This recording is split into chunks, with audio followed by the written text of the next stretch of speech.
ሰላም የተወደዳችሁ የጉብዝኔም ቤተሰቦቼ እንደምን ሰነበታችሁልኝ? ይህ በጉጉት የምትጠብቁት ጉብዝናዬን የተሰኘው ሳምንታዊው የቴሌቪዥን ፕሮግራማችን ነው። የፕሮግራሙ አዘጋጅና አቅራቢ ታምራት ሞቲ ነኝ። ዛሬም እንደተለመደው ደግሞ ጉብዝናውን እየተጠቀመ እግዚአብሔር የሰጠውን ዘመን እድሜ በመልካምነት ምስክርነትና ህይወት እንዲሁም አገልግሎት ጭምር እየሄደ የሚገኝን አንድ የተወደደ መጋቢ ጋብዤላችኋለሁ። የዛሬው መጋቢ እንግዲህ ከአዲስ አበባ 137 ኪሎ ሜትር ርቃ በምትገኘው በቡታጅራ ከተማ የኤፍቢአይ ቤተክርስቲያን መጋቢ ነው። ፓስተር ሳሙኤል ታምራት ይባላል። ከሱ ጋር ድንቅ ቆይታ እናደርጋለን። የትም እንዳትሄዱ። ይህ ጉብዝናዬን ነው። ቀጥታ ወደ እንግዲህ አልፋለሁ። ከኛ ጋር አሁን ፓስተር እንኳን ደህና መጣልኝ። ታምዬ እግዚአብሔር ይባርክ። እንኳን ደህና ቆየኝ። ተባረክ ፓስተር። በጣም ደስ ብሎኛል የጉብዝኔን እንግዳ ስለሆንክ። የብዙ ሰው ምስክርነት የብዙ ሰው እንዴ ጋብዝል እንጂ ቡታጅራ ላይ እኮ አንድ ድንቅ ሰው አለ፣ እንቁ ሰው አለ ተብዬ ነው የጋበዝኩ። ምን ተሰማ ፓስተር? እንግዲህ እግዚአብሔር ይመስገን በጣም ደስ ብሎኛል። በእግዚአብሔር ጸጋ እንግዲህ ማይሆን ነገር የለም። በጣም ደስ ብሎኛል ታምዬ በእውነት። ጉብዝኔን ታያለህ? አልፎ አያለሁ። በተለይ እውነት ለመናገር አያለሁ። እንዴት ነው ያለው እንቅስቃሴ? ጉብዝኔ ፕሮግራም ስታይ በጣም ነው ደስ የሚለው። ትልቅ ትምህርት አለው። በጣም እግዚአብሔር ይባረክ። ታንጨበታለሁ። ተባረክልኝ ፓስተር። እንግዲህ በጉብዝኔ ፕሮግራም ላይ የሚመጡ ሰዎች እግዚአብሔር ጉብዝናቸውን እየባረከላቸው። አሁን አንዳንድ ሰው ጉብዝኔን የሚለው ቃል ሲሰማ በጉብዝና ወራት የሚለው ቃል ይመስለዋል፣ ግን አይደለም። እግዚአብሔር የሰጠውን ሲዝን እድሜ በመልካም የህይወትና የአገልግሎት ምስክርነት ውስጥ እያለፉ ያሉ ሰዎችን ለትውልዱ እየመጣ ላለው ትውልድ ምሳሌ እንዲሆኑና መንገዳቸው እንዲከተሉ የማድረጊያ ፕሮግራም ነውና አንተ ደግሞ በእግዚአብሔር መንግስት ውስጥ ረጅም እድሜን አስቆጥረሃል። በዛ ውስጥ ደግሞ በጣም ትላልቅ የእግዚአብሔር አደራረግ በህይወት ሲያልፍ ደግሞ ሰምቻለሁ። ክብሩ ለጌታ ይሁን። እንደው ፓስተር ሳሙኤል ታምራት ከእግዚአብሔር ሐሳብ ከመንግስቱ እውነት ጋር እንዲገናኝ ደማስቆ የሆነበት ቀንና ሁኔታ ምን ይመስላል? እስቲ ከሱን ጀምርና ወደ ቀጣይ ሁኔታ ፕሮግራሞች እናልፋለን። ታንኪዩ ታሚ። በእውነት በመጀመሪያ ሰላደንቅና ሰላመሰግን ካላልኩ ታሚ እግዚአብሔር ይባርክ። እድሉን ስለሰጠኸኝ በእንዲህ ደረጃ ላይ በእውነት እጅግ አድርጌ ባርካለሁ። እግዚአብሔር ይባርክላለሁ። የሚገርም ነገር ነውና የተናገርከው የኔ ደማስቆ አጄ ከተማ ነው። አጄ ከሻሸመኔ ወጣ ያለች ከተማ አጄና አንዴት ይዝለኛል 80 ዓመተ ምህረት ላይ ከተማ ውስጥ አንድ የሆነ ትንሽ ደስ የማይል ፋውል ሰራውና ከቤተሰብ የሆነ ጫና ደረሰብኝና ከዛ አጄ ከተማ ያልኩኝና አንድ ሰው መሰከረልኝ። ትዝ ይለኛል ግርማ ይባላል። አባቴ እዛ ስለነበረ እሱ ጋር ያልኩኝ ዮሐንስ ወንጌል 3:16 መሰከረልኝ። አንብቦ ያችን ቃል እና ከሄድኩበት ከተወሰነ ወራት በኋላ ያ ቃል ያዘኝ መሰለኝ። ልክ ትዝ ይለኛል በስጋም የተወለድኩት ሚያዝያ ወር ነው። ሚያዝያ 15 አይ ቲንክ የጌታንም ነገ ተነግሮኝ ንስሐም የገባሁት ሚያዝያ 18 ነው። እና አጄ ከተማ ነው የህይወትን ቃል የሰማሁት። ከዛ ወደ ቡታጀራ መጣሁ። ከዛ ያው ተያዝኩኝ። የሚገርም ነው። ይሄ ይመስላል አንዷ ቃል አንተ ህይወት ላይ ተጽዕኖ አመጣች። ያቺ ቃል ዞሮ ዘር ስለሆነ ዘሩም የህይወት ዘር ስለሆነ አይለቅም ማለት ነው። በጣም ደስ ይላል። እንደው ፓስተር የአገልግሎት መስመር ምን ይመስላል? አንዳንድ ፋይሎችን ሳጠና ሰዎችን ክሮስ ቼክ ሳደርግ ብዙ ያለፍካባቸው መንገዶች ይኖራሉ። አገልግሎት የሙሉ ጊዜነትን ሰጥተህ ማገልገል ከጀመርክ ጊዜ በኋላ እንግዲህ በዘመኑ ትልቅ ደሞዝ ይሆን እንዴ 35 ብር ይከፈል ነበር አሉ።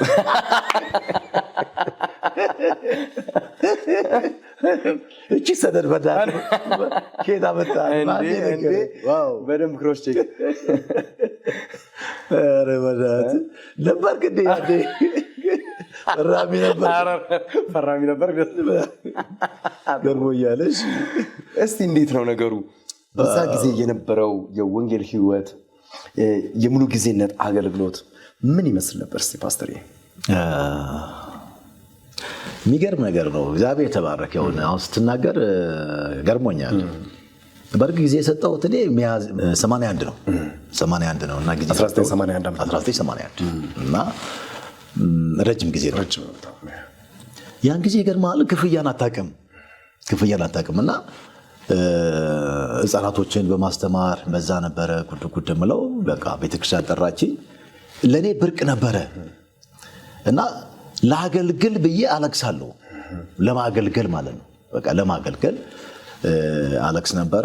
81 በቃ ህፃናት በማስተማር ቤተክርስቲያን እንየው አለችኝ። ከዛ ቀጠልኩኝ ቤተክርስቲያን። ከዛ ጠራችኝ። 81 ነው የጀመርኩት። ያኔ ስጀምር ክፍያ አናውቅም። አሁን ይኸው በወር የሚከፈል ነገር እንዲህ የሚባል ነገር እንደዚህ አናውቅም እና 35 ብር ነው በቃ እንክፈለው ተብሎ የተጀመረው 35 ብር እና ያን ጊዜ ለኔ 35 ብር ለኔ ትልቅ ነው። አንደኛ ሐሳቡም የለም ይከፈለኛ የሚል ነገርም አልነበረም እና ያዳነኝን ጌታ የጠራኝን ጌታ ማገልገል ነው የኔ ትልቁ ሐሳብና 35 ብር ያችን እየተከፈለ እንግዲህ አገለግል ነበር እና ይሄን ምስል ልክ ነው ክፍያው 35 ምንድነው የምታደርግበት? እስቲ ፓስተር 35 ብር በርግጥ የዛ ሰዓት ቆቀር 25 ሳንቲም ነው እና ሻይ 15 ሳንቲም ነው እንደዛ ነገር ነው። በርግጥ ምንም አያደርግም። ምን ይጠቅማል 35 ብር ለኔ ግን ማለት ነው ለኔ ትልቅ ብር ነው። ያንን ስለማላይ ትልቅ እንደተከፈለኝ አድርጌ አስብ ነበር። እንዲህ የሚገርማል። አንድ ጊዜ የሆነ ፋይል ሲያገላብጡ ከብዙ ዓመታት በኋላ ከ23 ዓመት በኋላ ይመስለኛል ከቸርቹ ከወጣ በኋላ የቤተክርስቲያኒቱ ሰብሳቢ እቃዎች ወረቀትን ሲያደርጉ ሳሙኤል ታምራት የተከፈለ 35 ብር ሰነድ ታገኘ።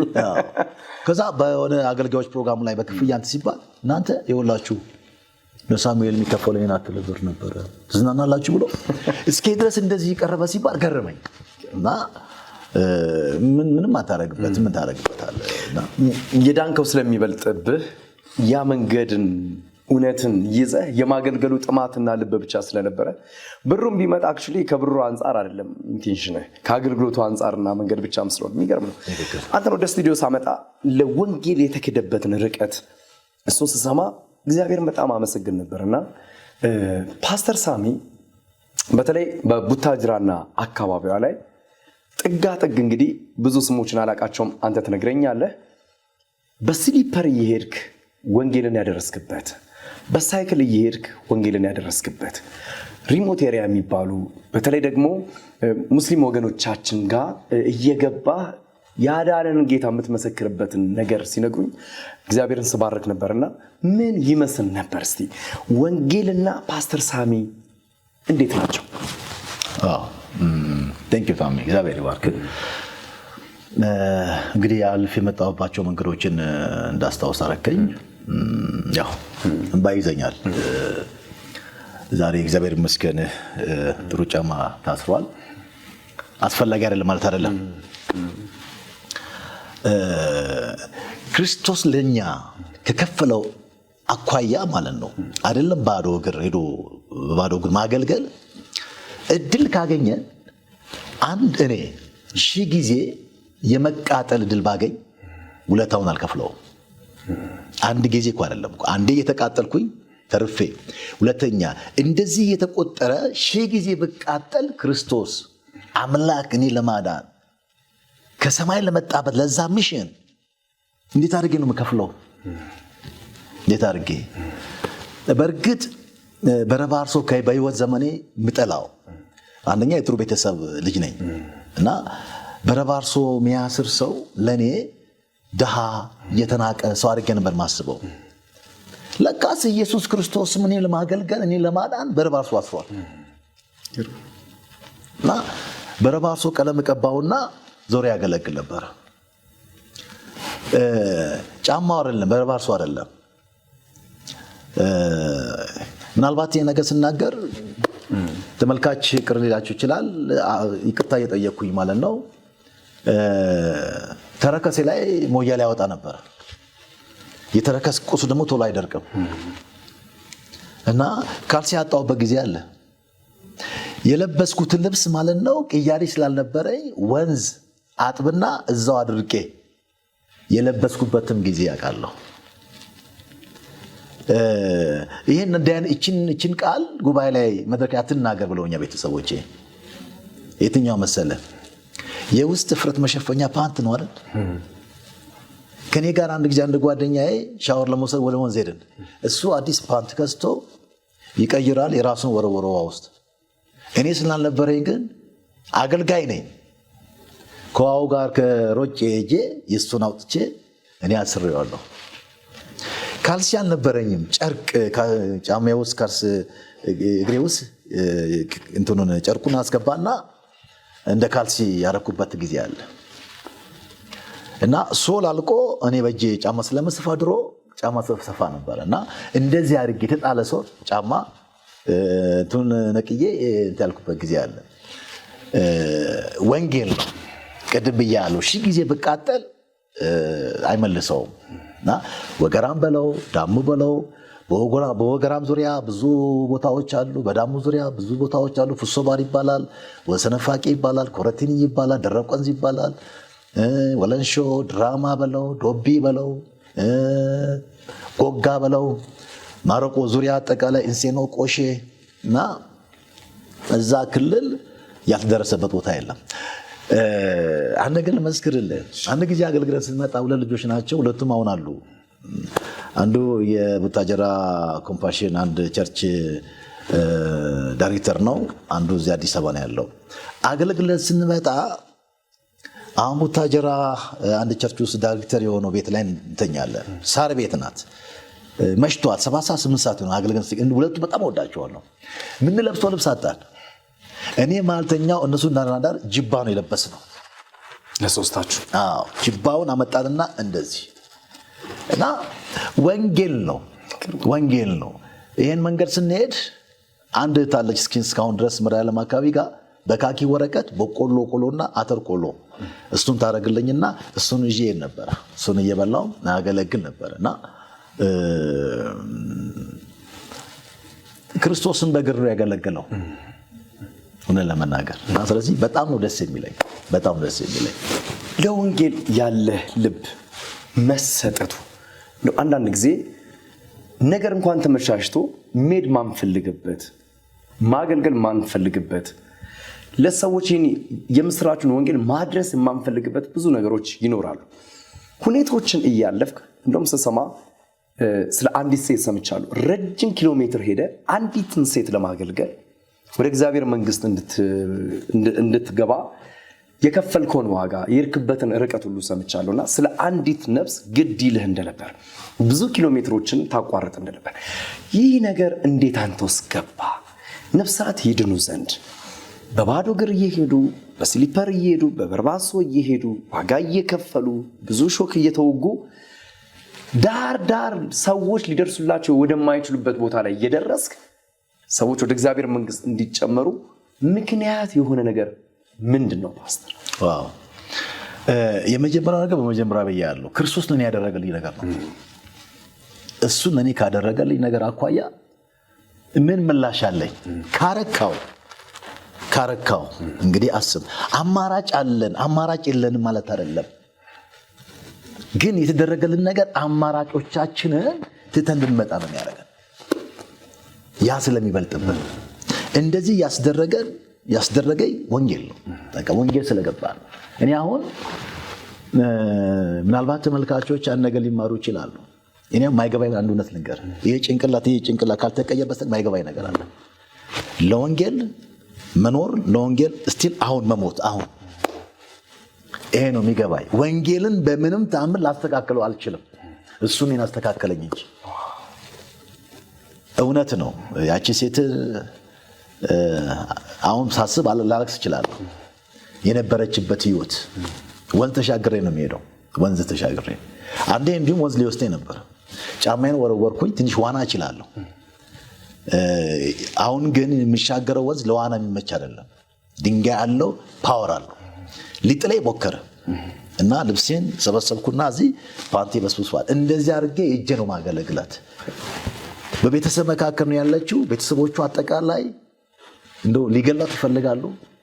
አንድ ላም አላት። ላሟን ራሱ ገደል ውስጥ የጣሉባት እና አማኝ ስትሆን እሷን አንድ ሴት 3 ልጆች ምናምን ምስኪን ተናናሽ ናቸው እና እሷን ቁጭ አድርጌ አስተምር ይመጣለሁ። እሷን ከከተማ አልፌ ወንዝ ተሻግሬ ማለት ነው። እቺ ሴት አሁን አለች በህይወት። እግዚአብሔር ይባረክ። ልጆቿ ተባረከው። በጣም አሜዚንግ። አሜን። እውነት ነው ነገር። ለምንድን ነው ካልክ ኢየሱስ ክርስቶስ አንዱን ለማዳን የሱ ፕሮግራም ነው፣ የሱ ዓላማ ነው። ታዲያ አምላክ እንደዚህ ከሆነ ይሄ ባሪያው ታዲያ ምንኛ ህይወት እንደዚህ ነው። እንደዚህ እንደ ፓስተር አሁን ላይ ያለውን የወንጌል እንቅስቃሴ በኢትዮጵያ ቤተክርስቲያን ትናንት እንደዚህ አይነት ጎዳናዎች እየታለፉ ተመተዋል።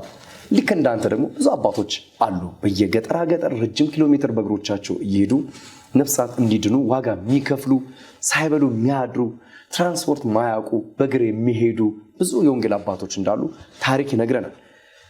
አንተም ደግሞ አንዱ ነህና እንደ አሁን ላይ ያለውን የወንጌል እንቅስቃሴ ሰዎች ሪሊ ለወንጌል ዋጋ እየከፈሉ ነው ወይ? ይህን ያህል ርቀት የሚኬድበት ልብና እውነት አሁን ላይ ታያለህ? አሁን ባለህበት ዘመን?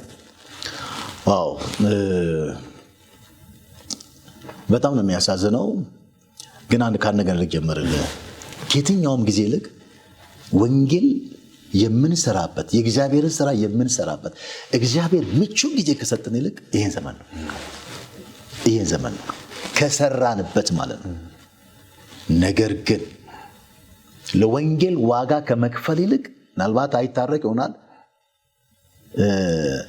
ወንጌልን አሁን ዋጋ እያስከፈልንበት ያለንበት ጊዜ ነው። እንደገና አማርኛው ላይታረቅ ይችል ይሆናል። ወንጌልን ከየትኛውም ጊዜ ይልቅ የምንሰራበት ጊዜ ነው። ትክክለኛ ነገር ነው። ግን ለወንጌል ዋጋ ከመክፈል ይልቅ ወንጌልን ዋጋ እያስከፈልን ነው። በመስቀል ላይ ስለኛ ዋጋ የከፈለውን ኢየሱስ ክርስቶስን የእግዚአብሔር ልጅ እንደገና እየሰቀል ነው ያለንበት ጊዜ ይመስለኛል። ወንጌል የተሰራ አይደለም። ወንጌል የሚሰሩ ነገሮች የሚመስሉ ነገሮች ሊኖሩ ይችላሉ። ትክክለኛ ነገር ነው። አትርሳለኝ። ከየትኛውም ጊዜ ይልቅ ወንጌል የምንሰራበት ጊዜ ነው። አሁን ትክክለኛ ነገር ነው። እውነት ነው። ይሰራል። ግን የሚያሳዝኑ ብዙ ነገሮች አሉ። እጅግ በጣም በወንጌል ሽፋን የሚሰሩ ነገሮች አሉ። ዋጋ ከመክፈል አኳያ ሰው ይምጣ እንጂ አገልጋይ ወደ ምናልባት የምጠይቅ ጥያቄ ካለ አላውቅም እንጂ እኛ አገልጋዮች እኛ እኮ ሰውን ልናገለግል የተጠራን ሰዎች ነን እኮ። ቆይ እግዚአብሔር ረጅም ነው፣ አጭር ነው፣ ቀይ ነው፣ ወፍራም ነው? እግዚአብሔር የምናገለግለው የእግዚአብሔር አገልጋይ ነኝ ስል እኮ እኔ የሐሳቡ ነው እኮ። ሐሳቡን ለሰው ልጆች ነው እኮ። እግዚአብሔር ሰውን ቢወስድብኝስ? ሰውን ቢነሳኝስ? ማንንም አገለግለው? አንዳንድ ጊዜ እኔ ይቅርታ ያድርጉልኝ፣ አንዳንድ ሰነፍ አገልጋዮች አሉ። ለዚህ ቃል ይቅርታ ጠይቃለሁ። ሰው ኖረ አልኖረ የሚሉ ቋንቋዎች አሉ። እሺ ምን ሊያገለግሉ? ጣራና ግድግዳ? እኔ የሰው አገልጋይ ነኝ። ሐዋርያው ጳውሎስ 3ኛ ሰማይ ላይ መጣ የአሕዛብ አገልጋይ ሆንኩኝ ነው የሚለው። ሰውን ለማገዝ አምላክ የሞተው ለሱ አይደለም። እኔን አገልጋይ ሲያደርገኝ ለሰው ነው። አንድ ሰው ምስኪን ደሃም ሀብታም ይሁን በክርስቶስ ነው ሰውን ማቀው። የእጄ ፈልጌ ላገለግለው የግድ ነው። ስለዚህ ወንጌል አሁን እየተሰራ ነው ማለት አይደለም። አገልጋዮች ራሳቸው እየተሰሩ ያሉበት ሰዓት ነውና ህዝብ እያለቀ ህዝብ በእውነት የሚያሳዝን ነገር ነውና እየተሰራም ይመስላል። በዚህ ደግሞ ሳይ ደግሞ እየፈረሰም ያለበት ብዙ ነገሮች አሉ። ይሄ ደግሞ ጥሩ አይደለም። ድፍረት ማጣቱ ምክንያቱ ምንድን ነው? ወንጌል ለመስራት ሙሉ ጊዜን አንሁንም ወንጌል ስለሆነ በየትኛውም ሲቹዌሽን ውስጥ ወንጌል ይሰበካል። ወንጌልን ባልሰብክ ነው የሚለው አይደል? ወዮልኝ ብሏል ሐዋርያው አይደል? ልንሰብክ ግዴታችን ነው። ልንናገር ግዴታችን ነው። ወንጌል መናገር ለወንጌላዊ አይደለም የተሰጠው፣ ለፓስተሩም ለነብዩም ለሐዋርያው የሚባል ነገር የለም። ወንጌል ለአማኝ ሁሉ የተሰጠ ትልቁ ድርሻችን ስለሆነ ድፍረት ያጣ ነው። ለምንድነው አሁን ላይ እየሄዱ ወንጌል መስራትን የሚታዩ ነገሮች እኮ አሉ። በየከተማው ወጣቶች ይነሳሉ፣ አደባባይ ላይ የሚናገሩ ሰዎች ይኖራሉ። እንደሚባለው ፍሬ ያጣንበት ምክንያት፣ ድፍረቱን ያጣንበት ምክንያት ወጥቶ ወንጌላዊ ራሱ መስበክ የሚፈራበት ታይም ላይ ነን። አሁን ፓስተሩ አደባባይ ሲወጣ አታየው። ወጣቱ ሊልክ ይችላል እንጂ እንደዚህ አይነት አብሮ በጥቂቱ የሚታዩ ሊኖሩ ይችላሉ። ሜቢ ለምንድን ነው ድፍረቱ የታጣው ብለህ ታስባለህ? ዋው ይገርማል። ወንጌል ወተን መስራት የምንችልበት ብዙ ድሎች እያሉ ብዙ አቅሞች እያሉ ተፈቅዶልን እያለ ወንጌል እውነት ነው ወተን መስራት ያጣንበት ድፍረት ያጣንበት ብዙ ነገሮች አሉ። የመጀመሪያ ነገር ህይወት ወሳኝ ነው። ዳዊት ሲናገር ህይወቴን ዘምርልሃለሁ ነው ያለው። ህይወት የራስን ህይወት መዘመርና የሚኮንን ህይወት የታጣበት ጊዜ ነው። አሁን እየተኮነንን ነው እኛ። ሌላውን ግን እችን ዓለምን የሚኮንን ህይወት አተናል አገልጋዮች ጋር እና ክብር መጥቷል። ክብራችን እንዳይነካ ለክብራችን ጥንቃቄ እናደርጋለን። መነቀፍን አንፈልግም እና የወንጌል ስራ ደግሞ ይገርማል። ለወንጌላውያኖች ብቻ የተናቁ አቅም የሌላቸው ሰዎች የነሱ ብቻ ወጥተው መስከረም አይነት ነገር አለ እና መሆን የለበትም። ወንጌል ለሁሉም ነው። ፓስተሩም፣ ሐዋርያው፣ ነቢያቱም ሁሉ ሊመሰክረው ሊናገረው ደግሞ እጅግ እጅግ እድል ነው። የአምላክ ስራ ነው። የእግዚአብሔር ስራ ነው። እግዚአብሔር የሚኮራበት ስራ ነው። ኢየሱስ ክርስቶስን ለሕዝብ ማስተዋወቅ ነው። ዋው እድል ነው፣ እድል ነው። ይህ ስናገር ዋናው የህይወት ኳሊቲነት የህይወት ጥራት የታጣበት ጊዜ ነው። አንድ ጊዜ አንዱ ወጥቶ መሰከረ። ህይወት ወይስ ሞት የምትል ትራክት ነበረች እና ወጥቶ ሲመሰክር ሰሚው እንደዚህ አለ። ወዳጅ ያለው አንተ የምትናገረኝም ትክክል ነው፣ እቺም ወረቀት የምትነግረኝ ትክክል ናት። አምናለሁ፣ ትክክል ነው፣ ግን ያንተን ህይወት ለመምሰል አላምንም አለው። ከባድ ውስጥ አስብ እንግዲህ ያውቀዋል ማለት ነው። እና እነዚህ ነገሮች አሉ። ሌላ ወንጌል እኮ አያሳፍርም። የሚያሳፍረው ኃጢአት ነው። የሚያሳፍረው ወንጀል ነው እኮ። ወንጌል ነው ደፋር የሚያደርግ እንጂ ወንጌል መናገር እረግ እኛ አይተነዋል። ከይቅርታ ጋር ታምዬ በእውነት ቁጥር ነበረኝ። እኔ ቁጥር ነበረኝ። ይሄ ስል አሁንም አልመሰክርም ማለት አይደለም። እኔ ከጀመርኩኝ ጸጥ ነው የሚሉት። እንዲሁም እሱ ካለ አይናገሩ አትናገሩ ነው የሚሉት። ዋናው መጣው ነው የሚሉት። በቃ አንዴ ከጀመርኩኝ አለቀ፣ መልስ አይሰጥም። እና ቁጥር ነበረኝ 100 ሰው ዛን አሁን መስክሬ ካልመጣው እላለሁ 100 ሰው እስከሚሞላ ድረስ እመሰክራለሁ። ነገ እንዲህ ቁጥር አለኝ። ይገርማል። እንደዚህ ነው። ትልቅ ትንሽ የለም። ተመትቻለሁ። አዎ ተመትቻለሁ። ለመግደል ዛቻ ነበራቸው። አዎ ዛቻ ነበራቸው። ይሄ ነው አውቃለሁ ማለት ነው። እና እንደዚህ ነው ብዬ ነው የማስበው። ድፍረት ያጣንበት ምክንያት አንዱ ይሄ ነው። ፓስተር ሳሚ የእግዚአብሔር መንግስት አገልጋይ ባይሆን ኖሮ ምን ይሆን ነበር? ዋው እሺ፣ እቺ ጥርስ ታያታለህ። እቺ ጥርስ ኪነት የሚባል ነገር ድሮ ነበረ እና እዛ ውስጥ ገብቼ ነበረ። ዘፈን በጣም እወዳለሁ። ዘፈን እና ዳንሰኛ ነበርኩኝና በተለይ እንግሊዘኛ ዘፈን በጣም ወድ ነበርና አንድ ዘፈን ነበርና ማንሳት አያስፈልግም አሁን ቅዱስ ቦታ ስለሆነ ማለት ነው። እና እዛ ኪነት ስሰራ ከበሮ ላይ ቆሜ በአንድ እግሬ ተሽከርክሮ መደነስ ወድ ነበር። ግን እንደዚህ ያደረጉና እንዲህ ስል ለካ ዝናብ ዘንቦ ከጣራ ቦታው ረጥባለች እና ያኔ ወደኩኝ። አንሸራተተኝ። ያቺ ተሰበረችው እቺ ያን ጊዜ ተሰበረች ናት ነው እንደሽ 1999 እና አንድ ዘፋኝ ሆነ ነበረ። ሁለተኛ ነገር ደግሞ እስካሁን ታሜን ፓስተር ሳሚን ለቃለ መጠየቅ አይጠራውም ነበር። አታገኘውም። ሟች ነበር። እሞት ነበር። ምክንያቱም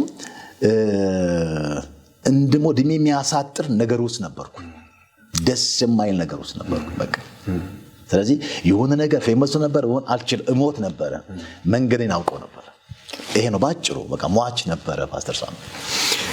የተሰጠለት የወንጌል እውነት አሁን ከደረስክበት ጊዜ አንጻር አገልግሎት አንጻር በአንተ ህይወት ውስጥ የተፈጸመን አንድ ነገር ሰማሁና ይሄ ለማመን ይከብዳል።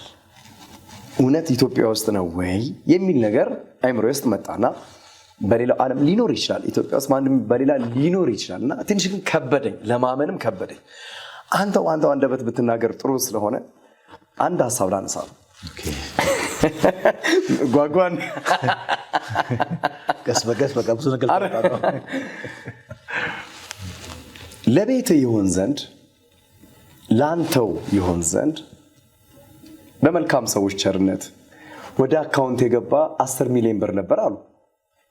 ያንን 10 ሚሊዮን ብር ከአካውንት አውጥተ ወደ ቤተክርስቲያን አካውንት ከተት ካሉ እውነት ነው ፓስተር? አንተ ያርከው አንተው ፓስተር ሳሚ ታምራት ነው ወይስ ሌላ? በጣም ስለገረመኝ ነው። ዋው ትንሽ ማስተካከለው ነገር አለ። ኢንፎርሜሽኑ ማለት ነው። የመጀመሪያ ነገር ታሜ እውነት ነው የምናወራው አይደል? የኛ የሆነ ነገር ምን አለ? እሲኮ የኛ ብለን ምን ቆጥረው በተለይ አገልጋይ ምን አለ ካለ ንቁጥር ካልን የተሰጠን የክርስቶስ ኢየሱስ ሕይወት ብቻ ነው። እሱም በገንዘብ ያመጣ ነው አይደል? በልግስና በቸርነቱ ነው። በቃ የኛ ጌታ ብቻ ነው እኮ እድሜያችን የሱ ዘመናችን የሱ እስትንፋስና ነገራችን በሱ እኮ እጅ የተያዘ ነው። ምን አለኛ ምን አለ? በብሉይ ኪዳን ነው አይደል አንድ ባሪያ ጆሮ የሚበሳው? በአዲስ ኪዳን እኮ ጆሮ ብቻ እኮ አይደለም። እጃችን ተበስቷል፣ እግራችን ተበስቷል፣ አይናችን ተበስቷል፣ አንደበታችን ተበስቷል። ዘመናችን ሳይቀር የተበሳ ነው። ምን ማለት ነው? ሁሉ ነገራችን የጌታ ባሪያ ነው። ይሄ ነው የሚገባኝ። ይሄ ከሆነ ታምዬ ታሪኩ ብዙ ቢሆን አንዱ ብቻ ልንገር ላስተካክዬ። እግዚአብሔር በሆነ መንገድ ከአንድ ጋር አገናኘንና የጸሎት ቤት ቦታ መግዣ ብር ተገኘ። እንግዲህ የቸርቹ መሪ ነኝ፣ በእኔም አካውንት ማስገባት እችላለሁ። አስገብቼ በቃ ማስቀረትም እችላለሁ። ምን የሚከለክለኝ ነገር አለ? ምን አለ? ግን የጌታ ባሪያ ነኝ። አካውንት ላክ ተባልኩኝ። የቸርቹን አካውንት ነው የላኩላቸው። ስብር አደረኩ ነበር እንዲታይ አነጠፍኩት፣ አነሳሁት። ይሄ ሳደርግ ግራና ቀኝ ሰው የለም። አካውንት የመላክ እችላለሁ፣ አይመለከታቸውም። የቸርቹን አካውንት ከነስሙ ነው አንስቼ ላኩኝ። በመጀመሪያ ያሉት ዋው አካውንት ጠይቀን የቸርች አካውንትን አንስቶ የሚሰጥ ኢትዮጵያ ውስጥ የትኛው አገልጋይ ነው አሉኝ። ይሄን ሲመልሱልኝ የጠየቅኳችሁ እኔን እርዱ ነው ወይስ ቸርችን እርዱ ነው ያልኳችሁ? ቸርች ነው። ስለዚህ የቸርች ነው እኮ ስለዚህ በቸርች ጉዳይ ላይ ተንቀሳቀስ። እንዴት አድርጌ ነው የራሴን አካውንት የምሰጣችሁ በየነገርኳችሁ። በሽምግልና ዘመን ኢትዮጵያ ውስጥ ሰው አገኘው አለች። ኢትዮጵያ ቀጥታ የገባው ቸርች አካውንት ውስጥ ነው። ቀጥታ ብሩ ትክክል ነው። 10 ሚሊዮን 570 ሺህ ብር ቀጥታ ነው የገባው። ቀጥታ ይርማል። በእኔ አካውንት አይደለም። ቀጥሎ ቅዱሳኖች ካደረከው ነገር አንጻር እንደዚህ አይነት አባት አናገኝም እስከሚሉ ድረስ እስከሚገርሙ ድረስ ለአንተ ስጦታ አበርክቶልሃል የሚባል ነገር ሰማሁ። የሰጡ ስጦታ ደግሞ የመኪና ነው። አዲስ አበባ አገልግሎት አለኝ ብለህ አዲስ አበባ ከደላሎች ጋር ጨርሰ ነገር አንተ በቃ እንደው ሰነድ ሁሉ አንተ ጋር ነው ያለው ማለት ነው። እሺ መኪናውን እንደገና ሽጠ የመኪናውን ገንዘብ ቸርች አካውንት ላይም አሁንም አስገብተሃል አሉ። ይሄስ ምን ያለው እውነት ነው? አዎ እውነት ነው ታሜ። እግዚአብሔር ቦታ ስጠን ብለን ጨውን በጣም ያለቀስ ነው ለኢትዮጵያ ቤተክርስቲያን። አዎ እንደ ከተማይቷ አጥቢያ እኛን የምናውቀው ያለፍንበት ጎዳና ቅርጮ ነው፣ ሳጠራ ነው። በየጊዜው ስብሰባ ላይ የተነሱ ሰዎች እነዚህ ሳጠራ ቅርጮ በላስቲክ እየወጠሩ ከተማችን ሰፈራችን እየረበሹ ነው ይባላል። እና ቁጭት አለብኝ። እስከ መቼ ነው ከዚህ የምንወጣው? ከዚህ እስከ መቼ ነው የምንቆየው? መቼ ነው የምንወጣው እላለሁ። እና በኋላ በዚህ መንገድ ቦታው ከተገኘ በኋላ ተጠርጓል። እኔ መኪና ይዣለሁ፣ እመላለሳለሁ። በዛ መኪና ክብር አልሰማ ላይ ቦታውን አየዋለሁ። እኔ መኪና ይዣለሁ፣ አልሰራንበትም። ስለዚህ መሰረት ያስፈልገዋል። ምን እናርግ? ግራ ገባኝ። እንግዲህ መኪናው 6 ወር ነው እንግዲህ ያስኳት። አስፈልግም ወይ? ያስፈልጋል አገልግሎት። እውነት ለመናገር አሁን አብዛኛው በእግሬ ነው የምንቀሳቀሰው ለኔ አሁን ላይ ማለት ነው። የቸርቹ እንግዲህ እንደ ዘመኑ እንደሚባለው ሲኒየር ፓስተር እንደሚባለው ማለት ነው። እንግዲያስ በእግሬ ነው የምንቀሳቀሰው። አንዳንድ ቀን ባጃጅም አጣለሁ። ረጅም ሰዓት ቆሜ እጠብቃለሁ። አስብ፣ ያ ለኔ ምንም አይሰማኝም። አሁን ለኔ ክብሬ ነው እውነት ለመናገር። እና ከዛ ምን አልኩኝ ባለቤቴን አማከርኳት። እሷ ደስተኛ ሆነች። ትንሽ ልጆች ጋር ይከፋቸዋል እና ትልቁም ልጄም ትንሾቹም አማከርኳቸው። 50-50 ሆኑብኝ። ከዛ መሪዎች ነገርኳቸው። በምንም ፈጽሞ መሆን የለበትም አሉ። አይሸጥም አሉ። ጠየቅኳቸው። አይሸጥም አሉ። አሁን እወጣለሁ ገባለሁ፣ ቦታውን እያየሁት ነው። ዋው እንዴት ነው የሚሻለው? አሁን ለዚህ ቦታ ደግሞ ጌታ ይችላል። እኔ ክብር አልተሰማኝም። አንድ መንፈሳዊ ወንድም አለኝ እዚህ፣ አማከርኩት። ግልጹን አማከርኩት። መኪናውን ላመጣት ነው ሐሳቡ ይሄ ነው። መሪዎች አልተስማሙ። አደራ አልኩት።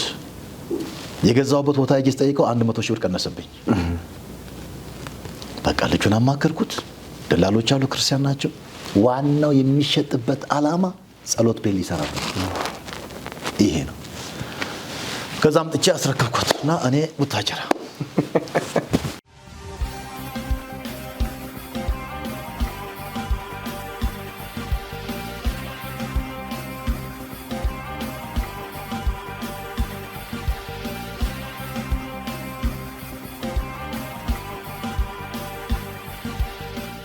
ጥያቄ ተጠየቅኩኝ። መኪናዋስ?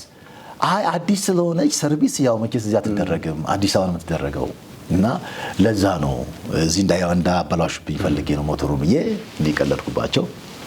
ከተሸጠ በኋላ መሪዎቼ ሰብስቤ እኔ ይቅርታ አድርጉልኝ መኪናዋ ተሽጣለች፣ ይሄ ነው አሁን አይናችን እያየ መሰረቱን እናወጣለን አልኳቸው። 1,240,000 ብር ተሸጠች። በዛ ብር ነው እና ጸሎት ቤቱ የተሰራ። ይሄ ይመስላል። አንተ ያንተ ህይወት አገልግሎት ይሄ አናውቅም። ብዙ ትውልድ ልቡን ለወንጌል እንዲሰጥ የምድር ነገር ሁሉ የሚያልፍ እንደሚሆን ለሚቀጥለው ትውልድ መታሰቢያ ያለው ነገር ማስቀመጥን ካንተ ህይወት እንደሚማሩ አምናለሁ። እንደው እንደ ኢትዮጵያ ቤተክርስቲያን አገልጋይ የኢትዮጵያ ቤተክርስቲያን ከተተኪ ትውልድ አንጻር ምን እየሰራች ነው ብለህ ታስባለህ? እየሰራች ነው አሉ። በኢትዮጵያ ቤተክርስቲያን ውስጥ በርካታ ወጣቶች አሉ። እግዚአብሔር እየረዳቸው እያስተማራቸው አይናቸውን ጆሮአቸውን እየከፈተ ያገለግሉት ዘንድ እንግዲህ ውስጣቸውን ጸጋን ያስቀመጠባቸው ብዙ ትውልዶች አሉ። በአንድ ጽንፍ ደግሞ ስታይ ብዙ ትውልድ ደግሞ እየወጣ ደግሞ የምታይባቸው ሁኔታዎች ይኖራሉና የኢትዮጵያ ቤተክርስቲያን ከተተኪነት አንጻር ለተተኪ ትውልድ ያላት ቦታና እያደረገች ያለው ሁኔታ ምን ይመስላል ፓስተርዬ በአንተ እይታ? ወሳኝ ጥያቄ ነው ታሚ ያቀረብክልኝ። እግዚአብሔር ይባርክ። ተተኪ ማንደራደርበት ነገር ነው። ሊሰራበት የሚገባ ጉዳይ ነው። ለነገሩ የተተኪ ጉዳይ ማሰብ ብቻ አይደለም፣ ከማሰብ ያለፈ ነው። በእርግጥ የሚጀምረው ከማሰብ ነው። ከማሰብ አልፈን ልንሰራበት የሚገባ ጉዳይ ነው። አሁን የሚያሰጋው ኢትዮጵያ ውስጥ የተተኪ ጉዳይ ነው። ለምን እንደሚፈራ ለምን እንደማናደርገው እንጃ። ቆይ የተተኪ ጉዳይ እኮ ኢየሱስ ክርስቶስ ራሱ ያደረገው ጉዳይ ነው። ክርስቶስ ሲሄድ እኮ ዝም ብሎ አልሄደም። ተተኪዎችን እንኳን አዘጋጅቶ ነው። ኢየሱስ ክርስቶስ ተተኪዎችን ሲያዘጋጅ በሕይወት እያለ ነው። እንደሚሞት ያውቃል፣ እንደሚሄድ ያውቃል።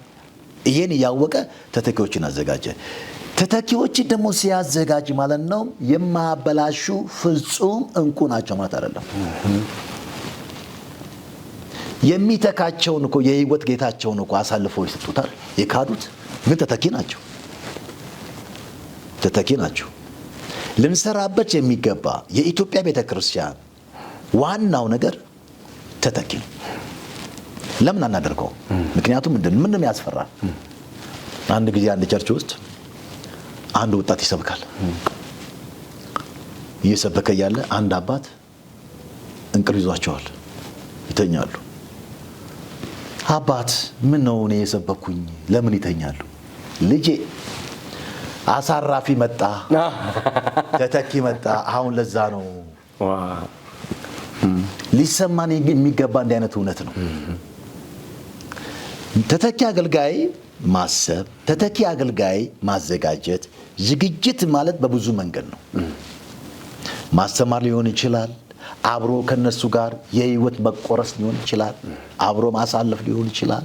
ብዙ ልምድ እኛ ቁጭ ብለን እያለ እነሱ ማስታወቂያ እንዲናገሩ በማድረግ እንዲሰብኩ በማድረግ በሆነ ፕሮግራም ላይ ማሳደግ አቅም እንዲያገኙ በማድረግ እንደዚህ ነገሮች ነው። እና ዋናው ትልቁ ችግሩ አሁን እንደኔ እንዳይመስለኝ ታሜ እቀደማለሁ እሱ ተቀብቶ እንደዚህ ቀድሞኝ ቢያገለግል የሱ ጥገኛ የሱ ባሪያ እሆናለሁ አይነት ነገር። አቅም ያለው አገልጋይ እኔ አሳድጌ እኔ ልቀመጥ ፍሬ እኮ ነው። አዋ እሱ ራሱ እኮ አገልግሎት አንተ ደስተኛ ነው የምትሆነው። ወይኔ ታሜ የኢትዮጵያ ቤተክርስቲያን ወደዚህ ካልመጣች በጣም በተለይ ደግሞ እውነት ለመናገር አዳዲስ ቸርቾች ላይ በጣም ነው የምፈራው። በጣም ነው። ቤተክርስቲያን የክርስቶስ ናት። እኔ እኮ እጄ ወርቅ አስሯል፣ እጄ ሰዓት አስሯል። ኢየሱስ ጋር ግን ብታይ ወርቅ አይደለም የምታየው፣ ምስማር ነው። ቤተክርስቲያን የሱ ናት። ባላደራዎች ነን እኛ፣ ተጠያቂ ነን፣ እንጠየቃለን። የምናስረክበው ሰው እንካ ተረከብ የምንለው ሰው ሊኖር የግድ ይገባል። ታምነኛለህ? እኔ ቁጭ ብዬ እኮ አንድ ሳምንት በሙሉ ማስታወቂያ የሚናገር ሌላ ሰው ሊሆን ይችላል። እኔ እያለሁ በእኔ ልጆች እገለገላለሁ። በቃ እኔ ቁጭ ብዬ እገለገላለሁ። በቃ ሙሉ ፕሮግራሙ እጨርሳለሁ። ልባርክ መጨረሻ ላይ ጋብዙኝ ይችላሉ። እኔ እያየው ሲያገለግሉ መርካት አለብኝ። ችግርም ካለ ቢሮ አስገብቼ ማቃናት ነው ያለብኝ። ስለዚህ ተተኪ የግድ ነው። የኢትዮጵያ ቤተክርስቲያን በዚህ መስራት አለብን። እየተሰራ አይደለም። አዳዲሶችም ነባር ላይም የግድ ነው። ማን ነው ተረካቢው? ተረካቢው ማን ነው? ተረካቢ ከሌለ ለማን ነው የምናስረክበው? ለአውሬው፣ ለሚያጠፋው እየመጣ ላለው ለክፉ ነው የምናዘጋጀው። ተተኪ ከምናስብበት አንዱ ነገር እንደ ክርስቶስ ነው። ክርስቶስ እንደሚሄድ እያወቀ ነው ተተኪ ያዘጋጀው። በ10 ሳሚት ሀጅ ነው። ነገ ይጠራ፣ የዛሬ ዓመት ይጠራ። በምን ዋስትና ነው 2019 ነው ብዬ ቁጭ ምለው? የኔ ባይሆንስ ማን ነው ቸርቹን የሚያስቀጥለው? አቅም ላይኖር ይችላል። እኔ አቅም የሆነ ጌታ ለነሱ አቅም አይሆንም። እኔ ጋር ችግር የለም፣ ባዶነት የለም አለ። ስለዚህ ይሄን እንደመሞት እንደሚሄድ መሞት ብቻ አይደለም፣ ቤት የሚያስቀር ነገር ቢመጣስ? ህመም እኮ አለ እኮ። የሀገር መቀየር ሊሆን ይችላል እኮ። አገሩን ለቅቄ ብሄድስ? ምክንያት እንኬስ ቢመጣ ማለት ነው እኮ። ማነው ቸርቹ የሚረከበው? ስለዚህ በዚህ ጉዳይ ላይ የግድ ነው። አንዳንዱ አካውንት ይፈራል። የቸርቹን ገንዘብ እንደ ልቡ ማንቀሳቀስ የሚፈልግ እሱ ከመጣ ገንዘቡ የትኛው ገንዘብ ነው? ገንዘቡ እኮ የሁለት አካል ነው፣ የህዝቡና የእግዚአብሔር ነው። ህዝቡ ገንዘቡን ቢቋጥር አገልጋዩ ከየት አምጥቶ ሊበላ ነው? የኛ ገንዘብ ምንለው አስራቴን አልሰጥም ቢለውስ ይችላል እኮ። ስለዚህ ይሄን በዚህ ልክ ማሰብ አለብን። ታምዬ እንደዚህ ነው የምለው። እንግዲህ ወደ ቡታጅራ ልመጣ ነው። ቡታጅራ ላይ ያለው የወንጌል እንቅስቃሴ ምን ይመስላል ፓስተርዬ? እናንተ ደግሞ ኤፍቢአይ ቤተክርስቲያን ቡታጅራ ከተማ ላይ ናት ያለችው። ትልቋ ቤተክርስቲያን እንግዲህ ከምትባለው አንዷ ኤፍቢአይ ቤተክርስቲያን ከመሆኑ አንፃር ብዙ ህዝብም ስላለባት በእናንተስ ራሱ አጥቢያ ላይ ያለው መንፈሳዊ እንቅስቃሴ ከከተማው አንፃር ምን ይመስላል ፓስተርዬ? ጥሩ ጥያቄ ነው ታሜ። ከየትኛውም ጊዜ ይልቅ ትኩረት ልንሰጥበት የሚገባ ነገር ወንጌል ነው። ከህንፃውም ከጸሎት ቤቱም ከምናም በለው ወንጌል ነው። ትተነው የምንሄድ ነው። አያስፈልግም ማለት አይደለም። እመጣላለሁ ወደዛ። ወንጌል የመጀመሪያ ጉዳይ ነው። ወንጌል የምንሰራቸው እኮ ጸሎት ቤቶች አንጠራጠር። ቤተክርስቲያን ክርስቶስ ቢመጣ ክርስቶስ ቤተክርስቲያን ብትነጠቅ ኢየሱስ ቢመጣ ተረካቢ ማን ነው? ያን አውሬው ነው። እስከዛ ሲዝን ድረስ እንዳስፈልገው ሊያረግበት ይችላል እኮ። ያ መሰለ ብዙ ዛሬ ገንዘባችንና ጉልበታችንን የጨረሱ ጸሎት ቤት ማለት ነው እኮ። አስብ እኮ። ስለዚህ ዋናው ልንሰራ የሚገባ ነገር ወንጌል ሆኖ ያለ ወደ ቡታጅራ መጣልኝ ነገር ጥሩ ነው። አሁን ጥሩ ነው። በዚህ ከቀጠለ በጣም አሪፍ ነው። ወንጌል የተሰራ ይመስላል እንጂ አሁን ከተማችን ላይ አሁንም ገና ነው። የበለጠ እንድንሰራ የሚያረግ ብዙ ዘርፈ ነገሮች ከተማችን ላይ ያየን ነው። አሁን በአንድነት ካልሰራን መልኩ ጥሩ አይደለም። እውነት ለመናገር ማለት ነው። አሁን የቡታጀራ ወንጌላውያን አብያተ ክርስቲያናት አሁን ባለው አንድነት ተያይዞ በጋራ መቀጠል አለብን። ለወንጌል ስራ አዳዲስ ቸርቾች አሉ። እውነት ነው። ወጥተው የመሰክረው ወጣቶች ከተለያየ አገራት ከዩኒቨርሲቲ ይመጣሉ። ቡታጀራ ላይ ወንጌል መስራት ይፈልጋሉ። ይገርማል። ወንጌል የተሰራ ነው ይመስላል። ደግሞ ያልተሰሩ ብዙ ነገሮች አሉ በዙሪያችን። እጅግ በጣም የወንጌል ተቃዋሚዎች አሉ። እዚህ ጋር ሚዲያ ላይ መናገር አስፈላጊ ባይሆንም እና ስለዚህ እነሱን ለመድረስ የወንጌል ስራ አንደኛ ማድረግ አለብን። ተሰርቷልም ግን ገና ነው። የሚቀር ብዙ ነገሮች አሉ አሁን ላይ ማለት ነው። እንዳለውበት አጥቢያ ስመጣ አንድ የሚያስገርም ነገር አለ። ፓስተር ሳሚ እንዴት ነው ይሄን ህንጻ በዚህ በኩል እየሰራችሁ እንደገና መንፈሳዊ ነገር ሳይጎል ጥሩ ነገር አለ፣ ግን ሁለቱ እንዴት ነው የምታንቀሳቅሱት? እንዴት ቻላችሁት? ስንመጣ መንፈሳዊ ነገሩ ያው ነው፣ የቀነሰ ነገር የለም። ህንጻውም የተሰራ ነው። እንዲሁም አንዱ ከአዲስ አበባ መጥቶ ፓስተር ጊዜ ስጠኝ አንድ ቀን ይሄን ካንተ መማር ፈልጋለሁ አለኝ እና ከዛ ነገርኩት። እኔ መጀመሪያ ከኛ የሆነ ነገር ምን ነገር የለም አልኩት። ሲገባኝ አልኩት እኔ አሁን የገባኝ አንድ ነገር ነው አልኩት። ወደፊትም ማይቀየር ቅድሚያ ወንጌል ነው። ቅድሚያ ቤተክርስቲያን ናት፣ ህዝቡ ነው፣ የእግዚአብሔር ስራ ጉዳይ ነው። ቅድሚያ ይሄ ነው። ይሄን አበላሽተን እዚህ ጋር የእግዚአብሔርን እልውና የመንፈስ ቅዱስ መገኘትን ውጪ አድርገን ነገ የምንሰራው ህንጻ ማን ሊገኝበት ነው? እግዚአብሔር ወጥቶ በህንጻ እኮ የሚበልጡ ህንጻዎች የሉም። ታሜ የሚያስገርሙ ህንጻዎች አሉ። የኛ ህንጻ ምን ያምራል ታዲያ? ስለዚህ እንደኛ ጥሩ ነው። በቃ ጥሩ አያያዝ ነው ያለው፣ ግን ይቀረናል። አሁንም ይቀረናል። አንድ ምናፍቀው ነገር አንድ ረሃብ አለኝ። ደግሜ የምነግርህ ያለ መንፈስ ቅዱስ ምንም ነን። በቃ አንድ ረሃብ አለኝ። ያ ነገር ሲሆን እንደገና እዚህ ሚዲያ ላይ እመጣለሁ ብዬ አስባለሁ። እውነት ያ ረሃብ አለኝ። ከቡታጅራ ጀምሮ ኢትዮጵያን ደርሶ ዓለምን የሚያደርስ ነገር ምናፍቀው ነገር አለና የበለጠ ረሃብ ይዛ ጋር ነው ያለው። ጥሩ ነው። የሚቀረን ነገር አለ።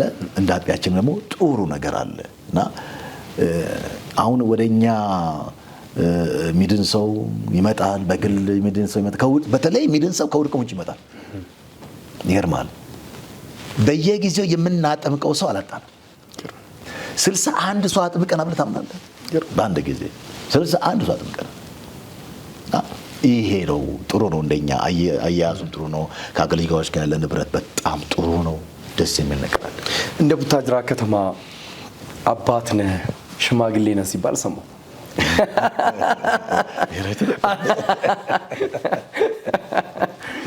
እንግዲህ ባሉት ነገሮች አንዳንድ ነገሮች ያው እንደ ሀገር የሚፈጠሩ ነገሮች አሉ፣ እንደ ከተማ የሚፈጠሩ ነገሮች አሉና አስታራቂ አባት፣ ገሳጭ አባት፣ መካሪ አባት ተደርገህ እግዚአብሔር ይህንን ደግሞ እድል ሰጥቷል የሚባል ነገር ሰማሁ። እውነት ነው ፓስተር? ታሜ እውነት ነው። ደስ ይለኛል። አዎ ትክክለኛ ነገር ነው እና ባሉት እንትኖች እንዲሁም አሁን ቢዚ የሆንኩኝ ይቸገራለሁ አይመቸኝም እያልኩ እንጂ በየትኛውም ከሀገር ሽማግሌዎች ጋር አብሬ ይገኛለሁ። ተገኝቼ እመርቃለሁ፣ ሀሳብ እሰጣለሁ። መሀል ላይ ይቅርታ ነገር ልንገርህ፣ አንድ ነገር የራሴ መርዳት ልንገርህ። ይቺ ማርቆስ ወንጌል ምዕራፍ 11 ያለችዋ ሴት ስምዖን ቤት ራተ ጋር ኢየሱስ ክርስቶስ የተገኘበት ያቺ ሴት የተቻላትን አድርጋለች የሚል ቃል ታገኛለህ። በህይወት ዘመኔ አንድ ነገር አለ፣ እኔ የተቻለኝን ማድረግ የራሴን። አፊት እኮ ስቆም ሚስት የለች፣ ልጅ የለ፣ ያገለገልኩትም ህዝብ የለም፣ እኔ ብቻ ነኝ። እንደ ዮሐንስ ራእይ አንድ ነገር አለ፣ ስራቸው ይከተላቸው ነው የሚለው። አፊት ስቆም አብሮኝ የሚቆመው በምድር ላይ ያለ የቆይታ ሁኔታ ነው። ስለዚህ በየትኛውም ስፍራ ድርሻዬን ተዋጥቻለሁ ወይ? እንደ ከተማ እኔ እስከማውቀው ድረስ ያሉት ከንቲባዎች ወደ ምርጫ ሲመጡ ወይም በ15ኛው ወይም በአንድ ወር ቀጥዬ የምገባው ነኝ። ቦታ ወረፋ ይዤ እንደ ባለ ጉዳይ ወረፋ ይዤ እገባለሁ። እሺ ሰላም መጣ አላል። አዎ የመጣሁት በአንተ ጉዳይ ይኖራሉ። ይስቃሉ። በእኔ ጉዳይ? አዎ። እንግዲህ ባለ ጉዳይ መስዬ ነው ቆምኩት እዛ። በምን ስልጣን የሚገኘው ከእግዚአብሔር እንደሆነ በሚገባ ሮሜ 13 ላይ እንዲህ ብዬ፣ ስለዚህ ስትቀመጡ ይሄ ከእናንተ ይጠበቃል ብዬ መክሬ ማስታወሻ ይዞ በ10 ሳምንት አስፈልገናል ስልክን ስጠኝ ድርሻ ነው የምዋጣው። ከዛ ሲወጡ ሮሜ 13 የሆነ ነገር ብሎ ጠቅሶ መከረን እና ይላሉ። ድርሻዬ ነው የምዋጣው እንደ ከተማዬም እንደምንም። ደስ የሚል ነው በጣም። ይሄ እኮ ከጌታ ካልሆነ ሊሆን አይችልም። እንደው ፓስተር ሳሚ ከወንጌል አገልግሎት፣ ከቤተ ክርስቲያን መሪነት፣ ከቤተሰብ ባለፈ ምን ነገር ያስደስተዋል? ምን ነገሮችንስ ያደርጋል? እስቲ ፓስተር። በጣም ጥሩ። የሚያስደስተኝ ነገር እውነት ስናገር እውነት ነው፣ አልክድም። የነበርኩበት ቆይታ 3 ዓመት የሚኬስ ያስተምራኛል ስለ ፋሚሊ፣ ስለ ቤተሰብ። ግን አንድ የገባኝ ነገር አለ። ቤተሰብን አልቅም፣ አከብራለሁ። ቤተሰቦቼ የመጡት ከወንጌል በኋላ ነው። ጌታን ከተቀበልኩ በኋላ ነው። ከአገልግሎት በኋላ ነው ሚስቴም ልጆቼም የመጡት። አሁን በእኔ አመለካከት ነው ያልኩ። የመጀመሪያ ቤተሰብ አይደለም።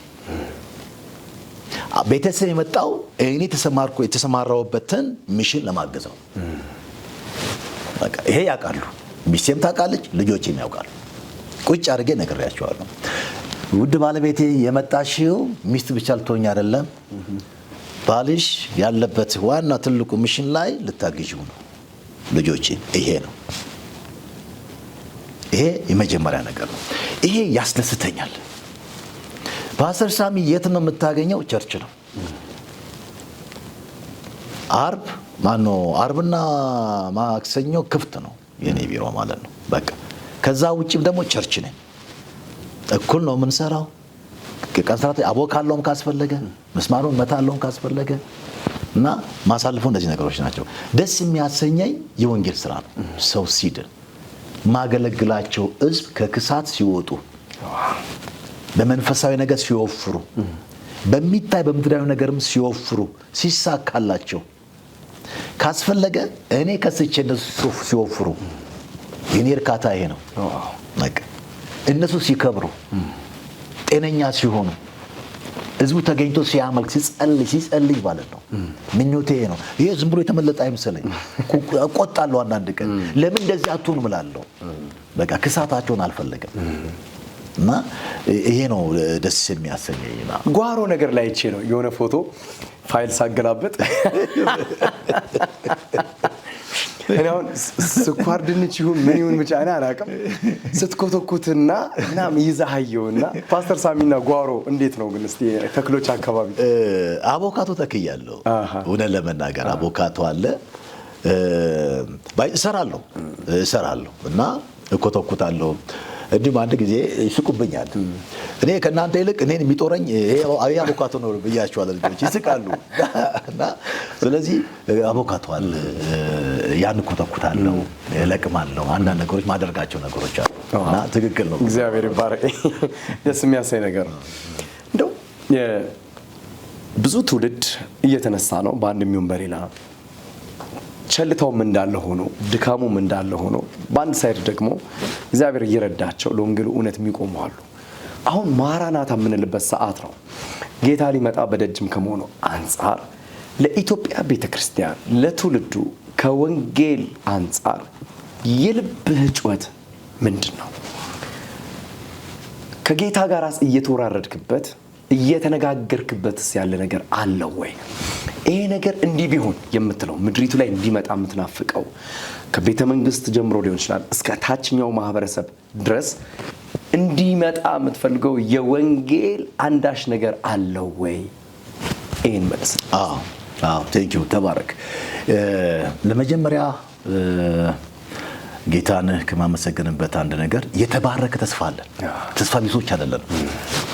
የመጀመሪያው የተባረከው ተስፋ የጌታችን የኢየሱስ ክርስቶስ መመለስ ነው። ይሄ ይጠብቀናል። ከኔም ጭምር ኢትዮጵያ ውስጥ ያላችሁ አገልጋዮች፣ ምዕመናን የተባረከ ተስፋ አላችሁ። ጌታችን ኢየሱስ ክርስቶስ ይመጣል። ረሃቤ ጩኸቴም እውነት ነው። ብዙ አገልጋዮች ተነስተዋል አውቃለሁ። ግን ወንጌል አልተነካም፣ ገና ነው። ነገስታቶች ገና አልተነኩ። የኔ ጩኸት የኔ ረሃብ እውነት ነው የመንፈስ ቅዱስ ሪቫይቫል ኢትዮጵያ ውስጥ መታየት አለበት። የሆነ የሚነኩ ነገሮች አሉ ያልተነኩ እስካሁን ድረስ። በዚህ ጉዳይ መጸለይ መቻል አለብን። ክርስቶስን የሚመስል ህይወት ያስፈልገናል። ሪቫይቫል ዝም ብሎ አይመጣም። ረሃብ ያስፈልገዋል። እንደዚሁም ደግሞ ከዛ ህይወት ጋር የሚሄድ ህይወት ይፈልጋል እና የታጣውም ህይወት ነው። አሁን ህይወት ነው። ስብከቱ አለን፣ ምኑ አለን፣ አቅሙ አለ፣ ችሎታው አለ እና መጽሐፍ ቅዱስ ከዘፍጥረት እስከ ዮሐንስ ትርክ እናደርገዋለን። ህይወት ያስፈልገናል። በጣም ከሚጮህበት አንዱ ነገር ኢትዮጵያ ውስጥ መነሳት አለበት ሪቫይቫል። ሁለተኛ ደግሞ የህይወት ጥራት እሱ ያስፈልገናል። ከዚህ አንግል ተናገር ካልክ ያን ነገር ልናገር። ኢየሱስ ክርስቶስ እግር ካጠበ እኛ ምን እንጠብ? አገልጋይ ነን። ኦኬ እሱ ኢየሱስ አምላካችን እግር ካጠበ ምን እንጠብ? እሱ ያጠበውን አይገባንም። ያደረገውን ህይወት እንደዚህ ነው። እንደ አይነት ያስፈልገናል። ክርስትና አንድ ነገር አደረኩኝ ስትል ተቀመጥ አይለም። እንደገና ሁለተኛ ሌላ ነገር አድርግ ነው የሚል ክርስትና። ለምሳሌ እግር አጠበና እግራቸውን አበሰ፣ አጥቦ ዝም አላደረገም። ሁለተኛ ያደረገው ነገር ምንድነው? እግራቸውን አጠበ። እንደዚህ ነገር ነው ከአንድ አገልጋይ የሚጠበቀው። አንድ ነገር ልጨምር ከይቅርታ ጋር። ለምሳሌ ሐዋርያው ጳውሎስ ከዛ ማዕበል ከዛ ወጀብ አልፎ ያቺ መላጥያ የምትባል ደሴት ካንተ ካለ በኋላ አልነበረም እንዴ? 14 ቀን ነበረ። በርዶታል እኮ እሱም እሳት ያስፈልገዋል እኮ እሱ። ከነዛ ሰዎች ይልቅ እሳቱ እንዳይጠፋ ጭራሮ የሚለቅመው ማን ነው? ሐዋርያው ጳውሎስ ነው። ለምን? አገልጋይ ነው። አገልጋይ ይሄ ነው ራሱ እየበረደው እሳቱ እንዳይጠፋ እንደገና የሚያቀጣጥል ነው። መሞቅ ያስፈልገዋል እኮ እሱ። እንደገና ያ ሁሉ ያደረገው የሆነው ነገር እንግዲህ አስብ። ነደፈችው እሳቱ እንዳይጠፋ የሚያቀጣጥልላቸው ያሉ ሰዎች ምንድነው? ይሄ ኃጢአተኛ ነው እኮ የተባለው እኮ። ከአገልጋይ ህይወት እንደዚህ ሁሉ ይጠበቃል። ረሃቤ የታየ የተጨበጠ ታንጀብል የሆነ ህይወት ያስፈልገናል ኢትዮጵያ ውስጥ። ከፓስተር በለው ከነቢይ በለው አሁን መልክ ያጣ ነገር ምስቅልቅል ያለ ነገር ሆነዋል እና ይሄ ነው ምናፍቀው። ረጅም እድሜ አገልግልሃል፣ እያገለገልካለህ ገና ደግሞ እንደምታገለግል አምናለሁኝ። በአገልግሎት ቆይታ ሁልጊዜ ማትረሳው እግዚአብሔርን የምታመሰግንበት ገጠመኝ ምንድነው? ብዙ ገጠመኞች ይኖረዋል እንደሰማሁት፣ ብዙ አይነቶች አሉ። አሁን በዚህ ሰዓት መዘርዘር ስለማንችል ነው። ግን እንደው እግዚአብሔርን እንድታመሰግን ሁልጊዜ የሚያደርግ ገጠመኝ በአገልግሎት ቆይታ ውስጥ የቱን ታስታውሳለህ? ማረሳው ነገር በእርግጥ ብዙ ነገር አለ። አንዴ አቦችኛ የሚባል ሳይክል ታውቃለህ? አማርኛ አቦችኛ ይሉታል። የቻይና ሳይክል ነው ትልቁ። አቦችኛ ይሉታል እኛ ክልል ላይ እና ጎማ ወፍራሙ ነው። አዎ ጎማው ቀጭን ሆኖ የቻይና ሳይክል ረጅም ትልቁ። እሺ። እና በሱ አንድ ጊዜ ዞር ያገለግል ነበር። የመጀመሪያው መሪ ከጎማው ጋር የሚያገናኝ ከታች አለ እሱ ተቆርጧል። እሱ ተቆርጦ እንዲያደርግ የምትሄደው እጅግ በጣም ብዙ ነገር ማስታወሳቸው ነገሮች አሉ እና ሁለቱ ብቻ ነገር ይሄ እበራለሁ ለመድረስ ለአገልግሎቴ ላይ እና ደርሼ ስወርድ መሪውና ጎማው ተለያየ። እንዴት መጣሁኝ አልኩኝ። እንዴት እዚህ ጋር ደረስኩኝ? የቁም ነው ይችላል ነው ሳይክል ዳገቱ እንደዛ ነው የወጣሁት። እንደገና ቁልቁለት አለ። ዋው! ለምንድን ነው ያን ያልተለያየው? ሞቼ ነበረ ብዙ መኪና አልፍ ያለው መቼም። ይሄ ማለት ሐዋርያት ሥራ ምዕራፍ 17 እና 27 እነሱ በመርከብ ስርባሪ እኔ ደግሞ በሳይክል ስርባሪ ለእኔ ማለት ነው። ይሄ መቼም አልረሳውም። ሐዋርያት ሥራ 27ን ብቻ ለምን ሰብካለሁ? ይሄው በህይወት አይቼዋለሁ። እኔም በባቦችኛ ሳይክል ስብርባሬ ፕሮግራም ጋር ደርሻለሁ። ይሄን አረሳም። የሚገርም ነው። አንድ ጊዜ ደግሞ ማረሳው ነገር ልብስ የለኝም። አንድ ሱሪ እና ያ ቅድም የነገርኩህ ፓንት አለኝ፣ ከዛ አንድ ሸሚዝ አለኝ። አገለግላለሁ። ሲቆሽሽ ወንዝ ሄድና ፀሐይ ላይ ነው የምሄደው። በፀሐይ ሰዓት ቶሎ ይደርቅልኝ፣ እዛው አጥባለሁ፣ እዛው አድርቅና ለብሳለሁ። ሁልጊዜ ነጭ ነው፣ አይቀየርም፣ አይቆሽሽም፣ እዛው ስለማረፍ። ይሄ ልጅ ገንዘብ ከየት ነው የሚያመጣው ይላሉ። ታሪኩ ማውቀው እኔ ነኝ። እና እቺን ጊዜ አዲስ ይሆንባቸዋል። ይሄን አረሳውም። አንድ ወንድም አሁን አለ ከኔ ጋር አንድ የሆነ ገንዘብ ቸገረንና ጉቶ ነቀለን ሸጥን። የሸጥነው 3 ብር ነው እና ያኔ እያገለገልኩ ነው። ብር 50 ተካፈለን። ወይኔ በረቀብን። ሁል ጊዜ እስቲል እናነሳዋለን ስንገናኝ። ያ ወንድም አሁን አለ፣ እሱም ተባርኳል። አሁን የሚገርም ነው። እግዚአብሔር የተባረከ ይዘርዘር ቢባል መቆሚያ እንደሌለው የተገለጠ ነገርም ስለሆነ ነው። ወደ መጨረሻው እየመጣን ነው ፓስተርዬ። አሁን ላይ እኔም አገልጋይ ስለሆንኩ በእግዚአብሔር መንግስት ውስጥ እንግዲህ በጥቂቱም ቢሆን እየመጣሁኝ አለሁ እያገለገልኩ። በዚህች አጭር ዕድሜ ውስጥም ደግሞ ያዩዋቸው ብዙ ነገሮች አሉና አንድነት የሚባለውን ነገር ሳስብ ብዙ መለያየቶች ደግሞ ይመጡብኛል። በአንድ ህብረት፣ በአንድነት መንፈስ፣ በአንድነት ልብ ብዙ ስራዎች እንደሚሰሩ የተገለጠ እውነት ነው። አማኙ ዘንድ አሁን ላይ የአንድነት ስፕሪት ይታያል ወይ ነው ፓስተር? ወደ አንድነትስ እንድንመጣ መያያዞች እንዲመጡ፣ ህብረቶች እንዲመጡ፣ የልብ አንድነቶችስ እንዲመጡ ምን መደረግ አለበት ብለህ ታስባለህ? አሁን እኔ በልጥ አይነት ነገሮች አሉ እና ጌታ ኢየሱስም ለደቀ መዛሙርቶቹ ከተናገረው ሐሳብ አንዱ ይሄ ነው። እንደ ልጆች ካሉናችሁ የሚለውን ሐሳብ ያመጣው እኔ በልጥ የሚል መንፈስ ደቀ መዛሙርቶቹ መካከል ስለነበረ ነው። አሁን እኔ ነኝ የሚባሉ ነገሮች አሉ። ሰርቶ ራስን ማሳየት፣ ክርስቶስ የማይታይበት ራስ ብቻ ደምቀን የምንታይበት አይነት ሁኔታዎች እየተፈጠሩ አሉና እንደው ከአንድነት አንጻር ከወንጌሉ እውነት አንጻር ጌታንም ለመጠበቅ እኮ ማራናታ ለማለትም አንድ ልብ እኮ ያስፈልጋል ብዬ አምናለሁና ከአንድነት አንጻር መልእክት ምንድን ነው? ኦኬ፣ እውነት ነው። አንድነት የግድ ነው እና መጽሐፍ ቅዱስ ስለ አንድነት በጣም ከኛ ይልቅ ስለ አንድነት የወደቀው ሉሲፈር በሚገባ ያውቃል። ስለ ህብረት አንደኛ የወጣውም ከህብረት ነው። በሰማይ ያለው ህብረት በጥንቃቄ ያውቀዋል። ስላወቀው ነው መጥቶ ህብረትን የገነጠለው። በአዲስ ኪዳን ደግሞ የመጀመሪያ ስለ ህብረት ግድ ያለው ጌታችን ኢየሱስ ክርስቶስ ነው። እኔና አንተ አንድ እንደሆንን እነሱም አንድ የሆኑ ዘንድ ብሎ ስለ ህብረት የተናገረው። ሐዋርያቶችም ስለ ህብረት የተናገሩ፣ በመካከላቸው አንድ ነበሩ። ጳውሎስም አንድነታችሁን ህብረትነታችሁ እያለ የሚናገራቸው ነገሮች አሉ። ህብረት ምንም ጥርጥር የለውም አስፈላጊ ነው ለወንጌል ስራ፣ ጸጋ ለመከፋፈል። በቃ ስዘጋው አንድነት አስፈላጊ ነው። ምንም በቃ ሊተነተን አይገባውም፣ አስፈላጊ ነው። ኦኬ፣ አንድነት ላይ መስራት አለብን።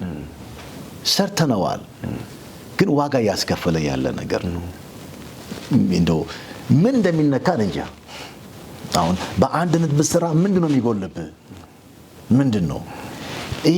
የትልቅነት መንፈስ፣ የመኮፈስ መንፈስ፣ እበለጣለሁ አይነት መንፈስ በእውነት እግዚአብሔር ይምታልን። ወንጌል የምንሰራው በአንድነት ነው። በአጥቢያ ውስጥ አንድነት፣ ዳሩ ውስጥ አንድነት፣ አብያተ ክርስቲያናት አንድነት፣ በአንድነት ሆኖ መስራት የግድ ነው። ግን ያስቸገረን ምንድነው? ፌክ ነው። አንድ ሆነን ቀጥል ትላለ ግን አትቀጥልም። ፌኮች ታያለ። ይሄ ደግሞ ዋጋ ያስከፍላል። እና እንዴት እንስራ ታዲያ የሚለው ነገር እኔ አንድ የሚገባኝ ነገር አለ። አሁን ፍቅር የለንምና ፍቅር እንዲመጣ እንጸልይ ይባላል። ስለ ፍቅር መጸለይ አስፈላጊ አይደለም፣ ትእዛዝ ነው። ትዋደዱ ዘንድ ትእዛዝ ይችላታል። አለቀ። ምንድነው? ሊተገበር የሚገባ ጉዳይ ነው። ተግባራዊ ጉዳይ ነው። ምን እናድርግ? ወደ ተግባር እንምጣ። እውነተኛ ህብረት፣ አንድነት ይኖረን። ሙሉ ወንጌል የኔ ናት፣ ቃለ ሕይወት የኔ ናት። የኔን ስራ እኮ እየሰራች ነው። የኔን ስራ የምትሰራ ቤተክርስቲያን እንዴት አላግዛትም? አይዟችሁ። ሰው ለሚያልፈው ነገር ለማይጠቅመው ጉብዝናን ይሰጥ የለም እንዴ? ለምንድን ነው በጉብዝና ወራት ፈጣሪን አስብ የሚለው ጥቅስ ለቅሶ ላይ ብቻ የምንናገረው እኛም ጋር ይሰራል። በጉብዝናዬ ገና 18 ዓመት ላይ ነው እና የሰጠሁት ለጌታ አልከሰርኩም። ዙሪያው የሆናችሁ ምስክሮች አላችሁ። እግዚአብሔር ብድራት አለው። በአጋጣሚ ግን ለብድራት ብለን ደግሞ ጉብዝናን አንሰጥም። እሱ አምላክ እኔን አድኖኛል፣ ምን ልስጠው ታዲያ ጉብዝናዬ ካልሰጠሁት? ስለዚህ ወንድሞቼና እህቶቼ ጉብዝናችሁ ለጌታ አስረክቡ። ጌታ ይባርካችሁ እላለሁ። ፓስተር በጣም ደስተኛ ነኝ። እግዚአብሔር አምላክ ዘላለምን ይባርክ። ኢቭን እንኳን ስቱዲዮ ውስጥ ሆነ እየተናገርክ ብዙ የተጽናናውበት የተፈወስኩበት እግዚአብሔርም ደግሞ የባረኩበት ይበልጥ ደግሞ እንዳገለግል ደግሞ የጀገንኩበትን ነገር እግዚአብሔር ባንተ ደግሞ አውርቶኛል፣ ጠቅሞኛል። ብዙ ትውልድ ደግሞ እንደሚባረክብህ እንደሚጽናናብህ ከዚህም ብቻ የወንጌል እውነት ምንድነው የሚለውን ከመልበስ ያለፈ መሆኑን ከመጠጣት ከመብላት ያለፈ መሆኑን ህይወት መሆኑን ብዙ ትውልድ ብዙ አገልጋይ እንደሚማርክ ባንተ ህይወት ውስጥ እርግጠኛ ነኝ። በጣም ደስተኛ ነኝ። እግዚአብሔር ዘላለምን ቤትን አገልግሎትን በቡታጅራና አካባቢ ያሉ ቅዱሳንን ሁሉ ይባርክ ማለት እፈልጋለሁ። ደስ ብሎኛል ፓስተር። ቴንኪው ደስ ብሎኛል። ተባረክልኝ። እግዚአብሔር ይባርክ። የተወደዳችሁ የጉብዝናዬ ቤተሰቦቼ በቡታጅራ ከተማ የምትገኘው የኤፍቢአይ ቤተክርስቲያን ዋና መጋቢ ሆነው ከፓስተር ሳሙኤል ታምራት ጋር ሳርግ የነበረውን የሁለት ክፍል ቆይታ በዚህ አጠናቅቄያለሁ። እጅግ እንደተባረካችሁ እንደጽናናችሁ እግዚአብሔር እንደባረካችሁ ከዛም ባሻገር ለወንጌል እውነት ደግሞ እንደታጠቃችሁ አምናለሁኝ። ወንጌል የሚያስከፍለው ዋጋ ቢኖርም ፍጻሜው ግን ድል ስለሆነ አክሊል ስለሆነ በሰማይ የሚጻፍ የሚመዘገብ ነገር እንዳለ ደግሞ ማሳያ ይሆን ዘንድ ከፓስተር ህይወት ብዙ ነገር እንደቀዳችሁ እርግጠኛ ነኝ። ስለዚህ ከዚህም ባሻገር ቤተክርስቲያን ደግሞ ለተተኪ ትውልድ መስጠት የሚገባትን ቦታ በመስጠት በማየት በመገሰጽ በመምከር እጅ በመያዝ በማስተማር ደግሞ የእግዚአብሔርን ሐሳብና የመንግስቱን እውነት ተፈጽም ዘንድ ትልቅ መልእክት ደግሞ ተላልፎልናል ማለት ነው። ተባርካችኋል እርግጠኛ ነኝ። ሳምንት ደግሞ ከሌላ እንግዳ ጋር ጠብቃችኋለሁ። ይህ ፕሮግራም ካመለጣችሁ በጄኤምኤም ቲቪ ዩቲዩብ ቻናል ላይ ማግኘት ትችላላችሁ። ሰብስክራይብ በማድረግ ደግሞ ቤተሰብ ሁኑ ማለት ፈልጋለሁ።